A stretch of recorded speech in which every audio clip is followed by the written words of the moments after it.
This is an example of a reading demonstration where the teaching point is fluency, specifically making your reading sound like talking. This is an excerpt from a book that we have permission to use online. So I'm going to get started.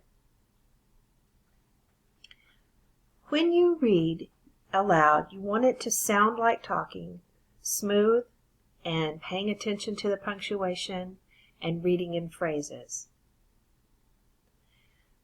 Let's get started.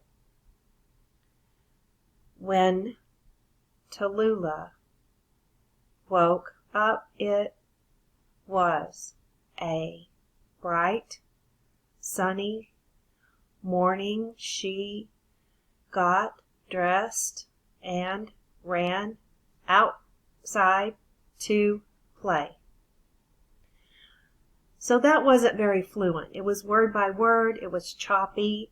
I didn't pay attention to the punctuation, and it wasn't very fun to listen to.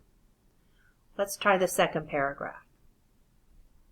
In the far corner of her backyard, right near the fence, Tallulah tripped over a large kudzu vine that was quickly growing straight up into the air. That was fast, but it wasn't fluent. I wasn't paying attention to the phrasing or the emphasis or the intonation. So let's try the third paragraph. Tallulah was tangled up in the vine and had to just hang on as it grew faster and faster, lifting her high into the air until it poked through a cloud. So that's a good example of making it sound like talking.